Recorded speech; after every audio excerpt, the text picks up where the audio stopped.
ವಿಶೇಷವಾದ ಪೂಜೆ, ಮಹಾಶಕ್ತಿ ಕುಂದ್ರಾಸುರನ ಆವಾಹನ ಮಾಡೋ ಪೂಜೆ. ಅವನ ಆಗಮ ಆದ್ರೆ ನಾವ್ ಅಂದ್ಕೊಂಡಿದ್ದು ಸಾಧಿಸೋದು ಬಹಳ ಸುಲಭ ಆಗುತ್ತೆ ಕೃಷ್ಣೇ. ಹೌದು ದಾಕ್ಷಾಯಿಣಿ, ನಮ್ಮ ಪೂಜೆ ಸಫಲವಾದರೆ ನಿನಗೆ ನಾಗಮಣಿ, ನನಗೆ ಆದಿಶೇಷ.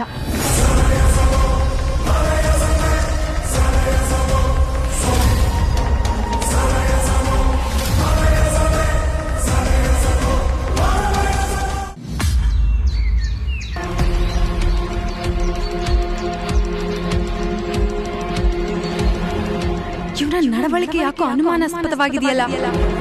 ನಮಗೂ ಗೊತ್ತಿಲ್ಲದೆ ಇವನು ಇಲ್ಲಿಗೆ ಬಂದಿದ್ದಾನೆ ಅಂದ್ರೆ ನಮ್ಮ ವಿರುದ್ಧನೇ ಕತ್ತಿ ಬಸಿತಿರ್ಬೋದಾ? ಇವನು ಎಲ್ಲಿಗೆ ಹೋಗ್ತಿದ್ದಾನೆ, ಯಾರನ್ನ ಭೇಟಿ ಆಗಕ್ಕೆ ಹೋಗ್ತಿದ್ದಾನೆ ಅಂತ ಕಂಡಿಡ್ತೀನಿ.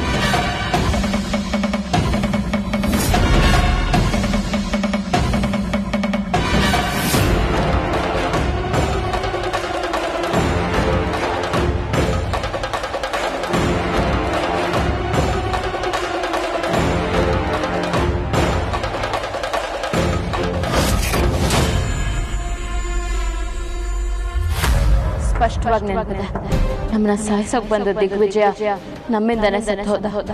ಅದಾದ್ಮೇಲೆ ಅವ್ನು ಹೇಗೆ ಬರಕ್ ಸಾಧ್ಯ? ಏನ್ ನಡೀತಾ ಇದೆ ಇಲ್ಲಿ? ಸತ್ತು ಹೋದ ಮಾಯಂಗನೆ ವಾಪಸ್ ಬಂದು ಆಮೇಲೆ ದಿಗ್ವಿಜಯ್ ಬರ್ದ ಹಾಗೆ ಪತ್ರ ಬಂತು. ಈಗ ನೋಡಿದ್ರೆ ದಿಗ್ವಿಜಯ್ ದೂರ ಕೊಟ್ಟಿದ್ದಕ್ಕೆ ಪೊಲೀಸ್ ಅಧಿಕಾರಿ ಬಂದಿದ್ದಾನೆ. ಹೇಗಿದೆಲ್ಲ ಸಾಧ್ಯ?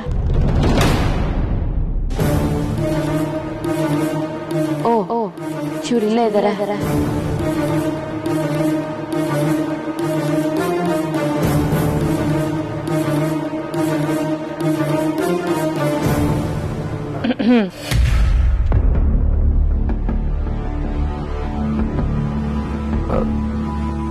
ಏನು? ಏನಿಲ್ಲ, ಅದು ನಿಜವಾಗ್ಲೂ ದೂರ ಬರ್ದು ಕೊಟ್ಟಿದ್ದಕ್ಕೆ ಬಂದಿದ್ದ. ಯಾಕೆ ಅನುಮಾನ? ನಾನೇ ಹೇಳಿದ್ನಲ್ಲ, ಅದು ಅಲ್ಲದೆ ಸಾಕ್ಷಿಯಾಗಿ ಅವ್ರು ಬರ್ಕೊಟ್ಟಿರೋ ದೂರನ್ನು ತೋರ್ಸದ್ನಲ್ಲ. ತೋರ್ಸಿದ್ರಿ, ಆದರೆ ನನಗೆ ಯಾಕೋ ನಂಬಿಕೆ ಬರ್ತಿಲ್ಲ. ಯಾಕೆ ನಂಬಿಕೆ ಬರ್ತಿಲ್ಲ? ಅದು ದಿಗ್ವಿಜಯ್ ಅಂಕಲ್ ಮನೆಗೆ ಬಂದು ತುಂಬ ದಿವಸಗಳಾಯಿತು. ಅವ್ರು ಎಲ್ಲಿದ್ದಾರೆ ಅಂತಲೇ ಯಾರಿಗೂ ಗೊತ್ತಿಲ್ಲ. ಯಾರ ಹತ್ರನೂ ಫೋನ್ ಮಾಡಿ ಮಾತಾಡಿಲ್ಲ, ಯಾರನ್ನೂ ಭೇಟಿ ಆಗಿಲ್ಲ. ಅಂಥ ದಿಗ್ವಿಜಯ್ ಅಂಕಲ್ ನಿಮ್ಮ ಹತ್ರ ಬಂದು ದೂರ ಬರ್ಕೊಡೋಕೆ ಹೇಗೆ ಸಾಧ್ಯ? ಅಲ್ಲ, ಅಂಕಲೇ ಕಾಣೆ ಆಗಿದ್ದಾರಲ್ವಾ ಅಂತ. ನೀವು ಮೊದಲು ಮನೆಗೆ ಬಂದಾಗ ದಿಗ್ವಿಜಯ್ ಅಂಕಲ್, ರೀನಾ, ತ್ರಿಶೂಲ್ ಕಾಣೆ ಆಗಿದ್ದಾರೆ, ಅವ್ರನ್ನ ಹುಡುಕ್ಬೇಕು ಅಂತ ಹೇಳಿದ್ರಿ. ಹಾಂ, ದಿಗ್ವಿಜಯ್ ಅಂಕಲ್ ಕಾಣೆ ಆಗಿದ್ದಾರೆ ನಿಜ. ಆದರೆ ಅವರೇ ಬಂದು ನಿಮಗೆ ಕಂಪ್ಲೇಂಟ್ ಕೊಡೋಕೆ ಹೇಗೆ ಸಾಧ್ಯ?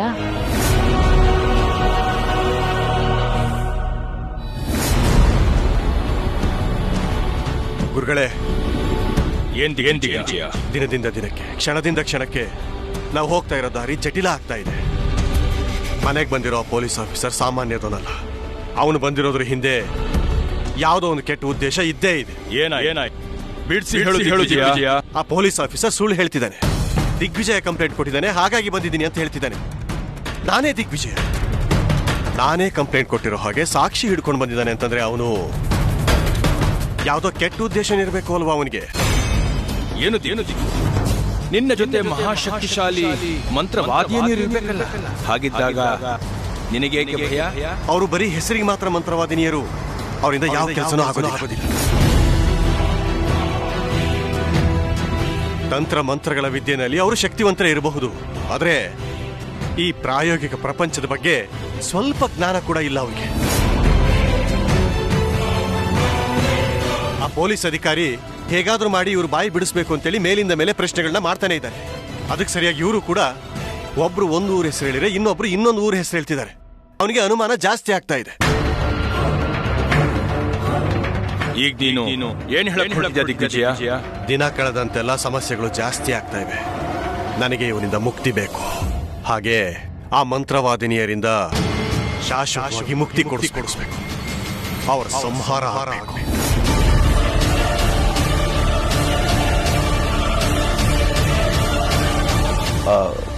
ಅದೆಲ್ಲ ನಾವು ವಿಚಾರಣೆ ನಡೆಸೋ ಸ್ಟೈಲು, ಐ ಮೀನ್ ಶೈಲಿ. ನಾವು ಯಾವುದೇ ವಿಷಯನೂ ನೇರವಾಗಿ ಕೇಳಲ್ಲ, ಏನೋ ಮಾತಾಡೋ ಥರ ಮಾತಾಡಿ ನಮ್ಮ ಎದುರುಗಡೆ ಇರೋರ ಬಾಯಲ್ಲಿ ಸತ್ಯ ಹೊರಗೆ ತೆಗಿತೀವಿ. ನಾನು ಮಾಡಿದ್ದು ಅದನ್ನೇ. ಅದರಲ್ಲೇನು ವಿಶೇಷತೆ ಇದೆ? ಅದು ಸರಿ, ನೀವೇನು ಪ್ರಶ್ನೆ ಮೇಲೆ ಪ್ರಶ್ನೆ ಕೇಳ್ತಿದ್ದೀರಾ? ನೀವು ಮಾತಾಡ್ತಿರೋದು ನೋಡಿದ್ರೆ ದಿಗ್ವಿಜಯ್ ಅವ್ರು ಬದುಕಿರೋದ್ರ ಬಗ್ಗೆ ನಿಮಗೆ ಅನುಮಾನ ಇರೋ ಥರ ಇದೆ. ಅಯ್ಯೋ ಚಚೆ, ಹಾಗೇನಿಲ್ಲ. ಅಂಕಲ್ ಬದುಕಿರ್ಬೇಕು. ಅಂಕಲ್ಗೇನು ಆಗದೆ ಆರಾಮಾಗಿರ್ಬೇಕು. ಅಂಕಲ್ನ ನೋಡಬೇಕು, ಅವ್ರ ಹತ್ರ ಮಾತಾಡಬೇಕು, ನನ್ನ ಮನಸ್ಸಲ್ಲಿರೋ ಎಲ್ಲ ಗೊಂದಲಗಳನ್ನು ಪರಿಹಾರ ಮಾಡ್ಕೋಬೇಕು. ಆ ದಿನಕ್ಕೋಸ್ಕರ ನಾನು ಕಾಯ್ತಾ ಇದ್ದೀನಿ. ಅದಕ್ಕೆ ಅವ್ರು ಎಲ್ಲಿದ್ದಾರೆ ಅಂತ ವಿಚಾರಿಸೋಕ್ಕೆ ಬಂದೆ ಅಷ್ಟೆ. ಅವ್ರು ಎಲ್ಲಿದ್ದಾರೆ ಅಂತ ನನಗೂ ಗೊತ್ತಿಲ್ಲ, ಆದರೆ ಆದಷ್ಟು ಬೇಗ ಅವ್ರು ವಾಪಸ್ ಬರ್ತಾರೆ. ಅವ್ರು ಬಂದ ತಕ್ಷಣ ಮೊದಲು ನಿಮಗೆ ತಿಳಿಸ್ತೀನಿ. ಓಕೆ?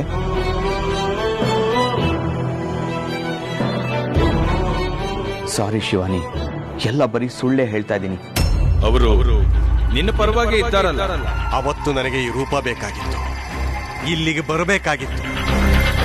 ಅದಕ್ಕೆ ಅವ್ರ ಸಹಾಯ ತಗೊಂಡೆ. ಅವತ್ತು ಅವ್ರು ಮಾಡಿದ ಸಹಾಯ ಇವತ್ತು ನನಗೆ ತೊಂದರೆ ಕೊಡ್ತಾ ಇದೆ. ಅವರು ದೂರ ಹೋಗದೆ ಹೊರತು ನನಗೆ ನಾಗಮಣಿ ಸಿಗೋದಿಲ್ಲ. ಅದಕ್ಕೆ ಅವರಿಗೆ ಶಾಶ್ವತವಾದ ಮುಕ್ತಿ ಕೊಡಿಸ್ಬೇಕು, ಅವ್ರನ್ನ ಸಂಹಾರ ಮಾಡಬೇಕು. ಅರ್ಥ ಆಗ್ತಾ ದಿಗ್ವಿಜಯ, ನಿನ್ನ ತೊಳಲಾಟ, ಮನಸ್ಸಿನ ಸಂಕಟ ಎಲ್ಲವೂ ಅರ್ಥ ಆಗ್ತಾ ಇದೆ. ನಿನ್ನ ಇಷ್ಟು ವರ್ಷಗಳ ತಪಸ್ಸು, ನಿನ್ನ ಕನಸು ಎಲ್ಲ ಮಂತ್ರವಾದಿನಿಯರಿಂದ ಹಾಳಾಗ್ತಿದೆ ಅನ್ನೋದಲ್ವಾ ನಿನ್ನ ಭಯ? ಹೌದು ಗುರುಗಳೇ, ನನ್ನ ಕನಸು, ನನ್ನ ತಪಸ್ಸು, ನನ್ನ ಹೋರಾಟ, ಉಸಿರಾಟ ಎಲ್ಲವೂ ಬರೀ ನಾಗಮಣಿನೇ ಆಗಿತ್ತು. ಹೀಗಿದ್ದಾಗ ನಾಗಮಣಿನ ನಾನು ಪಡ್ಕೊಳ್ಳೇಬೇಕು. ಅದರ ಶಕ್ತಿಯಿಂದ ನಾನು ಚಿರಾಯು ಆಗಲೇಬೇಕು. ಅದಕ್ಕೆ ಅವರಿಬ್ರು ತಡೆಯಾಗಿದ್ದಾರೆ ಅಂದಾಗ ಅವರಿಬ್ಬರನ್ನು ಹೊಡೆದಾಕ್ಲೇಬೇಕು ಅಲ್ವಾ? ಖಂಡಿತ ದಿಗ್ವಿಜಯ, ನನ್ನ ನಿನ್ನ ಜೊತೆ ಮಾಡಿದ್ದು ಈ ನಾಗಮಣಿಯನ್ನು ಕನಸು. ಹಾಗಿದ್ದಾಗ ನಿನಗೆ ನಾಗಮಣಿ ದಕ್ಕೋ ಹಾಗೆ ಮಾಡೋದು ನನ್ನ ಜವಾಬ್ದಾರಿ. ಆ ಮಂತ್ರವಾದಿನಿಯರ ತಂತ್ರ ಮಂತ್ರ ವಿದ್ಯೆಗಳ ಜೊತೆ ಹೋರಾಡೋದಕ್ಕೆ ನಾನ್ ತಯಾರಾಗಿದ್ದೀನಿ.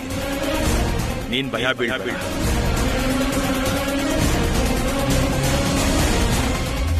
ದಿಗ್ವಿಜಯ ದುಷ್ಟ. ಅವನು ನಮ್ಮನ್ನ ಇಲ್ಲಿಗೆ ಕರ್ಕೊಂಡ್ ಬಂದಿರೋದು ನಾಗಮಣಿನ ಹುಡ್ಕೊಡೋದಕ್ಕಲ್ಲ, ನಾಗಮಣಿನ ನಮ್ಮಿಂದ ಪಡ್ಕೊಂಡ್ಮೇಲೆ ನಮ್ಮನ್ನ ಸಾಯಿಸೋದಕ್ಕೆ. ಏನ್ ಹೇಳ್ತಿದ್ಯಾ ಕೃಷ್ಣೆ? ನೀನ್ ಹೇಳ್ತಿರೋದು ಸತ್ಯನಾ?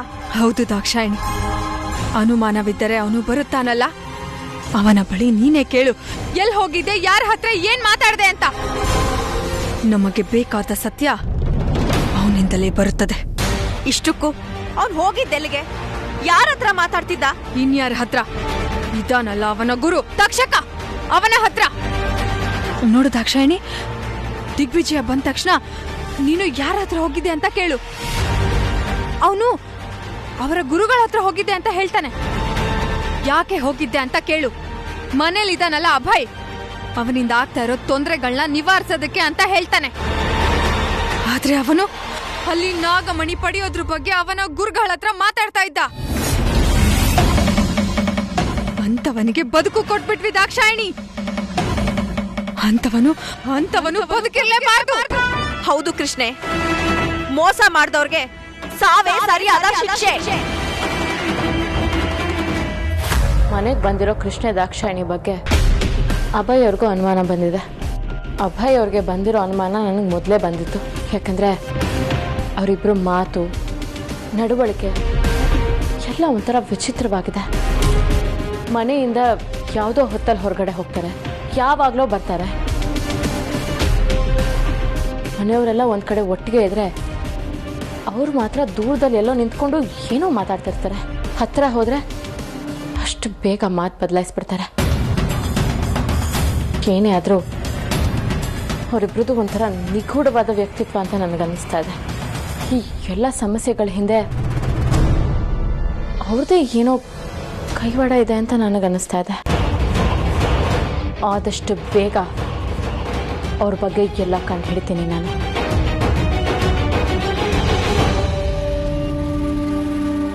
ದಿಗ್ವಿಜಯ,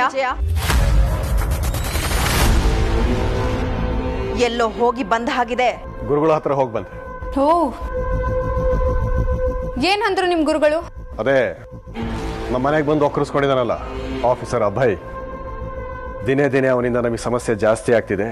ಯಾರಿಗೂ ಅನುಮಾನ ಬರ್ದಿರೋ ಹಾಗೆ ಅವನನ್ನ ನಮ್ಮ ದಾರಿಯಿಂದ ದೂರ ಮಾಡೋದಕ್ಕೆ ಏನಾದರೂ ಪರಿಹಾರ ಇದೆಯಾ ಅಂತ ಕೇಳೋದಕ್ಕೆ ಹೋಗಿದ್ದೆ. ಅದಕ್ಕೆ ನಿಮ್ಮ ಗುರುಗಳು ಏನಾದ್ರೂ ಪರಿಹಾರ ಕೊಟ್ರಾ? ನಮ್ಮ ಗುರುಗಳ ಹತ್ರ ಪರಿಹಾರ ಇಲ್ಲದೆ ಇರುತ್ತಾ? ಆದಷ್ಟು ಬೇಗ ಅವನು ಯಾರು ಅಂತ ತಿಳ್ಕೊಂಡು ಅವನು ನಿಮ್ಮ ದಾರಿಯಿಂದ ದೂರ ಆಗೋದಕ್ಕೆ ಏನು ವ್ಯವಸ್ಥೆ ಮಾಡಬೇಕೋ ಅದನ್ನು ಮಾಡ್ತೀನಿ ಅಂತ ಹೇಳಿದ್ದಾರೆ. ಇಷ್ಟೇನಾ ಮಾತಾಡಕ್ ಹೋಗಿದ್ದು? ಹಾ, ಅಷ್ಟೇ. ನಿನ್ನ ಗುರುಗಳ ಹತ್ರ ನಾಗಮಣಿ ಬಗ್ಗೆ ಏನೂ ಮಾತಾಡ್ಲಿಲ್ವಾ? ನಾಗಮಣಿ ಬಗ್ಗೆ ಅವ್ರ ಹತ್ರ ಯಾಕೆ ಮಾತಾಡಬೇಕು? ಹಾ, ನಾಗಮಣಿ ಹುಡುಕೋದಕ್ಕೆ ಸಹಾಯ ಮಾಡ್ತೀನಿ ಅಂತ ಅವತ್ತು ಹೇಳಿದ್ದು ನಿಜ. ಕಾರ್ಕೋಟಕ ಅಮಾವಾಸ್ಯೆಗೂ ಮುಂಚೆ ನಾಗಗಳು ಬಂದು ಸಮಸ್ಯೆ ಕೊಡ್ತಾರೆ ಅಂತೇಳಿ ಗುರುಗಳು ಹೇಳಿದ್ರು. ಅದಕ್ಕಿಂತ ಹೆಚ್ಚಿನ ಸಹಾಯ ಏನ್ ಮಾಡೋಕ್ಕಾಗುತ್ತೆ ಅವರಿಂದ? ಅದಕ್ಕೆ ನಾವೇನು ಮಾತಾಡ್ಲಿಲ್ಲ. ಅಂದ್ರೆ ನಾಗಮಣಿನ ಪಡೆಯೋದಕ್ಕೆ ಬೇರೆ ಯಾರು ಪ್ರಯತ್ನ ಮಾಡ್ತಿಲ್ಲ ಅಂತಾಯ್ತು.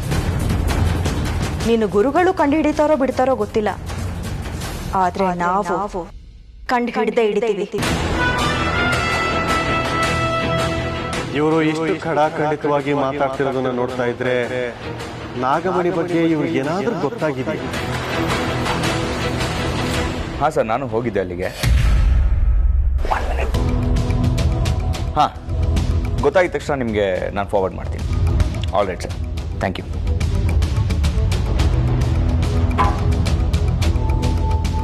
ಏನು ಶಿವಾನಿ ಅವರೇ, ಮುಖ ತುಂಬ ಸಾವಿರಾರು ಪ್ರಶ್ನೆಗಳು, ಹೇಗೆ ಕೇಳಬೇಕು ಅಂತ ಒದ್ದಾಡ್ತಿದ್ದೀರಾ?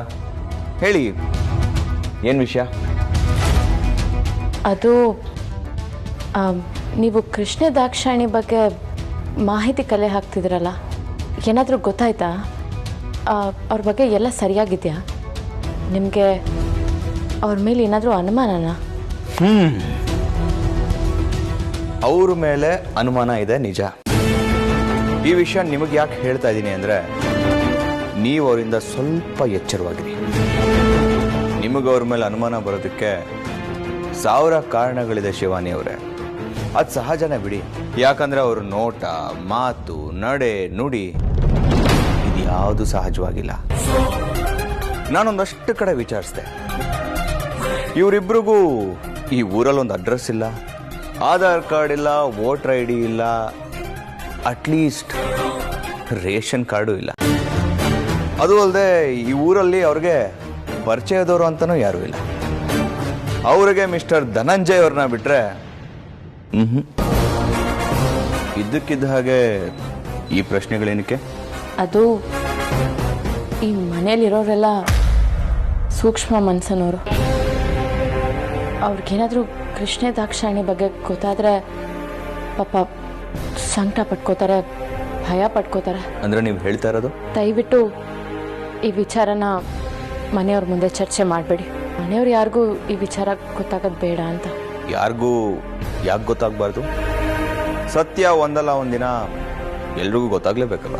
ಅಲ್ಲ, ಎಲ್ಲದಕ್ಕೂ ಒಂದು ಸೂಕ್ತ ಸಮಯ ಅಂತ ಬರುತ್ತಲ್ವಾ? ಆ ಸಮಯ ಬಂದಾಗ ಈ ಸತ್ಯ ಹೇಳಿದ್ರೆ ಆಯಿತು ಅಂತ. ನಾನು ಏನು ಹೇಳಕ್ ಬರ್ತಾ ಇದ್ದೀನಿ ಅಂದರೆ, ಏನ್ ಧನಂಜಯ ಮಾತ್ ನಿಂತು ಹೋಯ್ತು? ನಾಗಮಣಿನ ಹುಡ್ಕೋ ಶಕ್ತಿ ನಮ್ಗಿಲ್ಲ ಅಂತ ಅಂದ್ಕೊಂಡ. ನಿನ್ನ ರೂಪನೇ ಬದಲಾಯಿಸಿದೀವಿ. ಸಾಯ್ತಾ ಇದ್ದದ್ದು ನಿನ್ನ ಜೀವನ ಉಳಿಸಿ ನಿಲ್ಸಿದೀವಿ. ಅಂತವ್ರಿಗೆ ನಾಗಮಣಿ ಹುಡ್ಕೋದು ದೊಡ್ಡ ಕಷ್ಟದ ವಿಷಯನ ದಿಗ್ವಿಜಯ? ಹುಡುಕ್ತೀವಿ, ಆದಷ್ಟು ಬೇಗ ಹುಡುಕ್ತೀವಿ. ಆ ಶಕ್ತಿ ನಮಗೂ ಇದೆ. ತಲೆ ಕೆಡ್ಸ್ಕೋಬೇಡ ದಿಗ್ವಿಜಯ. ನಾಗಮಣಿ ಸಿಕ್ಕಿದ್ಮೇಲೆ ನಿನಗೆ ತೋರಿಸ್ತೀವಿ. ಹಾ, ನನಗೆ ಗೊತ್ತು. ನಾಗಮಣಿ ಸಿಕ್ಕಿದ್ಮೇಲೆ ನನಗೆ ತೋರಿಸ್ದೆ ಎಲ್ಲಿ ಹೋಗೋದಕ್ಕೆ ಸಾಧ್ಯ? ನಾನು ನಿಮಗೆ ಕೊಟ್ಟಿರೋ ಮಾತಿನ ಪ್ರಕಾರ ನಿಮಗೆ ನಾಗಮಣಿ ಸಿಗಬೇಕು ಅನ್ನೋ ಕಾರಣಕ್ಕೆ ತಾನೇ ನಾನು ನಿಮ್ಮನ್ನ ಇಲ್ಲಿ ಕರ್ಕೊಂಡು ಬಂದಿರೋದು. ಹಾಗಿದ್ಮೇಲೆ ನಿಮ್ಮ ಪಾಡಿಗೆ ನೀವು ತಗೊಂಡು ಹೋಗ್ತೀರಾ? ಇಲ್ಲ ಅಲ್ವಾ? ನನಗೆ ಆ ನಂಬಿಕೆ ಇದೆ ನಿಮ್ಮ ಮೇಲೆ.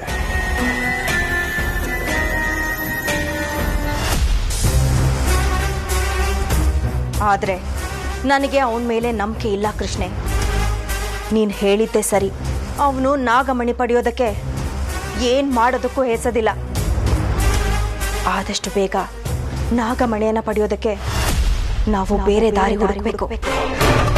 ದಾಕ್ಷಾಯಿಣಿ, ಇವತ್ತು ನನಗೆ 3ನೇ ದಿನ. ನನ್ನ ಯವ್ವನ ಕಳೆದು ಹೋಗುವ ದಿನ, ರಕ್ತಾಹಾರ ಬೇಕಾಗುವ ದಿನ. ಯಾರಾದರೂ ಯುವತಿಯನ್ನು ಬಲಿ ಪಡೆದು ನನಗೆ ಮರು ಯವ್ವನ ಸಿಕ್ಕಿದ ಮೇಲೆ ನಾಗಮಣಿಯನ್ನು ಹುಡುಕುವ ಪ್ರಯತ್ನ ಮಾಡೋಣ. ನಮ್ಮ ದಾರಿಗೆ ಮುಳ್ಳಾಗಿ ನಿಂತಿರೋ ದಿಗ್ವಿಜಯನ್ಗೆ ಒಂದು ಗತಿ ಕಾಣಿಸ್ಬೇಕು.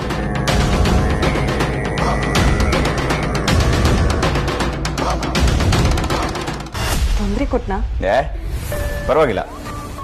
ಏನೋ ಹೇಳಬೇಕು ಅಂತ ಬಂದ್ರಿ, ಹೇಳಿ. ಅಲ್ಲ, ನಮ್ಮ ಶಿವಾನಿ ನೋಡಿ ಎಷ್ಟು ಸಂಕಟ ಪಡ್ತಾ ಇದ್ದಾಳೆ, ಎಷ್ಟು ಒದ್ದಾಡ್ತಾ ಇದ್ದಾಳೆ ಅಂತ. ಗಂಡ ಎಲ್ಲಿದ್ದಾನೆ ಅಂತ ಗೊತ್ತಾಗದೆ ಅವಳು ಪಡ್ತಾ ಇರೋ ಸಂಕಟ ನೋಡ್ತಾ ಇದ್ದೀರಾ? ಅಲ್ಲ, ನೀವು ಏನೋ ಕಂಡುಹಿಡಿಬೇಕು ಅಂತ ಇಲ್ಲಿಗೆ ಬಂದ್ರಿ, ಆದ್ರೆ ಇಲ್ಲಿ ನೋಡಿದ್ರೆ ನೀವು ನಿಮ್ಮ ಪಾಡಿಗೆ ಸುಮ್ಮನೆ ಇದ್ದೀರಾ. ತ್ರಿಶೂಲ್ನ ಕಾಣದೆ ಇವಳು ಪಡ್ತಾ ಇರೋ ಸಂಕಟ ನೋಡಿ. ಆದಷ್ಟು ಬೇಗ ತ್ರಿಶೂಲ್ ಎಲ್ಲಿದ್ದಾನೆ ಅಂತ ಹುಡುಕೊಡಿ. ಈಗ ತ್ರಿಶೂಲ್ ಎಲ್ಲಿದ್ದಾನೆ ಅಂತ ಕಂಡು ಹಿಡಿಬೇಕು.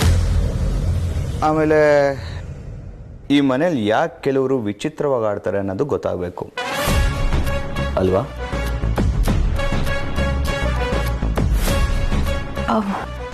ಅಂದ್ರೆ ನೀವು ನನ್ನ ಬಗ್ಗೆ ಮಾತಾಡ್ತಾ ಇದ್ದೀರಾ? ಶಿವಾನಿ ಅವರೇ, ಸ್ವಲ್ಪ ಹೊರಡ್ತೀರಾ?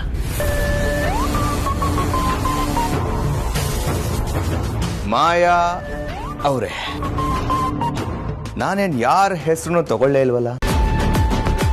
ನೀವ್ಯಾಕೆ ಅದು ನೀವೇ ಅಂತ ಅಂದಾಜು ಮಾಡ್ಕೋತಿದ್ದೀರಾ? ಅಂದ್ರೆ ಈ ಮನೇಲಿರೋರಲ್ಲಿ ನೀವು ಏನೋ ಮುಚ್ಚಿಡ್ತಿದ್ದೀರಾ? ಛೇ ಛೇ, ಹಾಗೇನಿಲ್ಲ.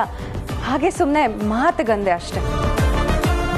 ಬಾಯಿ ಬಿಟ್ಟ ಮಾತು, ಕೈ ಬಿಟ್ಟ ಆಯುಧ ಮತ್ತೆ ವಾಪಸ್ ಬರಲ್ಲ. ಮಾತಾಡಬೇಕಾದ್ರೆ ಯೋಚನೆ ಮಾಡಿ ಮಾತಾಡಬೇಕು.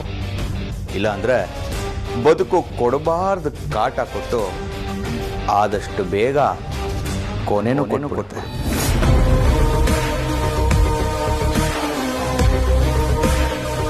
ಈಗೇನು ತ್ರಿಶೂಲ್ ಎಲ್ಲಿದ್ದಾನೆ ಅಂತ ಕಂಡುಹಿಡಿಯಬೇಕು. ಎಲ್ಲರೂ ಮಿಸ್ಸಿಂಗ್ ವಿಚಾರನೂ ಗೊತ್ತಾಗಬೇಕು. ಆದಷ್ಟು ಬೇಗ ಎಲ್ಲನೂ ಕಂಡುಹಿಡಿತೀನಿ. ನಾನು ಬಂದಿರೋದೇ ಮುಚ್ಚೋಗಿರೋ ಸತ್ಯಗಳನ್ನ ಹೊರಗೆ ತೆಗೆಯೋದಕ್ಕೆ. ಬಾಯ್.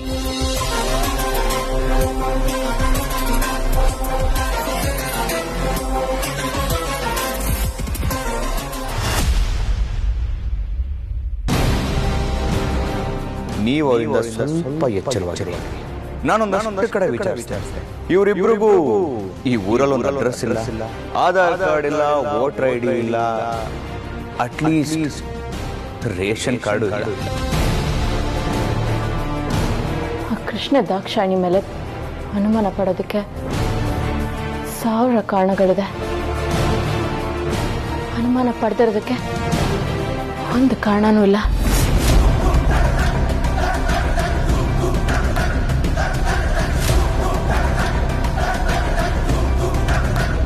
ಈ ಮನೇಲಿ ನಡೀತಾರೋ ತೊಂದರೆಗಳಿಗೆಲ್ಲ ಅವರಿಬ್ಬರೇ ಕಾರಣನ? ತ್ರಿಶೂಲ್ ಕಾಣೆ ಆಗಿರೋದು, ಮನೆಗೆ ಪೊಲೀಸ್ ಅವ್ರು ಬಂದಿದ್ದು ಅಲ್ಲ. ತ್ರಿಶೂಲ್ ಕಾಣೆ ಆಗಿರೋದಕ್ಕೆ ಮನೇಲಿ ಎಲ್ಲರ ಮುಖದಲ್ಲೂ ಆತಂಕ ಇದೆ, ಭಯ ಇದೆ, ಬೇಸರ ಇದೆ. ಆದರೆ ತ್ರಿಶೂಲ್ನ ಮದುವೆ ಆಗಬೇಕು ಅಂತ ಅಷ್ಟು ಪ್ರಯತ್ನ ಪಟ್ಟ ಕೃಷ್ಣ ಮುಖದಲ್ಲಿ ಒಂದು ಚೂರು ಆತಂಕ ಇಲ್ಲ, ಬೇಸರ ಇಲ್ಲ, ಭಯ ಇಲ್ಲ.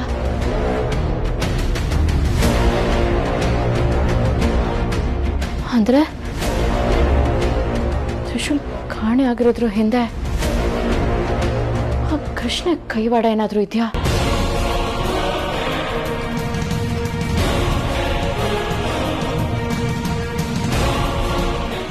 ನಾವಿವತ್ತು ಮಾಡೋ ಪೂಜೆ ವಿಶೇಷವಾದ ಪೂಜೆ. ಮಹಾಶಕ್ತಿ ಕುಂದ್ರಾಸುರನ ಆವಾಹನ ಮಾಡೋ ಪೂಜೆ.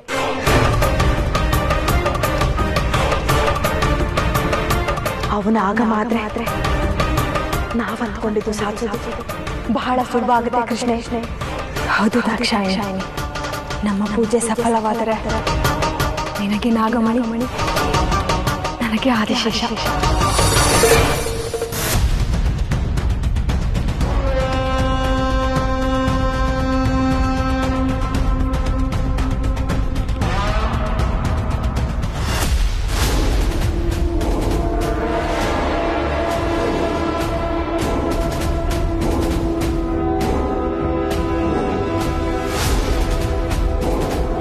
ಏನ್ ಮಾತಾಡ್ತಿದ್ದಾರೆ ಇವರು? ಕೇಳಿಸ್ತಿಲ್ವಲ್ಲ?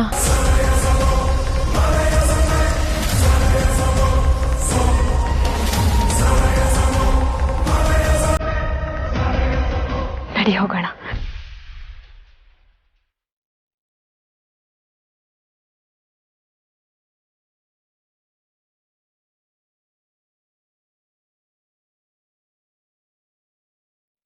ಅರೆ,